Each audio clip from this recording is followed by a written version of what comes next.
మాత్రం కైమా అండి. మా చెల్లికి బాగాలేదు కాబట్టి కైమా కూర వండుతున్నాం. చూడండి, ముందు ఉల్లిపాయ పచ్చిమిరకాయలు అన్నీ పేస్ట్ చేసుకొని వేపుకోవాలండి.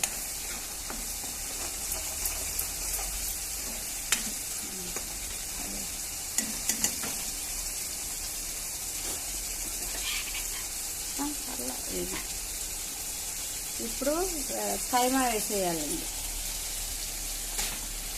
వేసేసి దాంట్లో అన్నీ కలిపి వేసేసుకుంటే ఉప్పు, కారం, పసుపు అన్నీ వేస్తే సమపాలలో అది మొత్తం కలిపి అంతా బాగా వేగిన తర్వాత కొంచెం పొడి మసాలా వేసుకుంటే చాలా అంటే చాలా టేస్ట్గా ఉంటుందండి.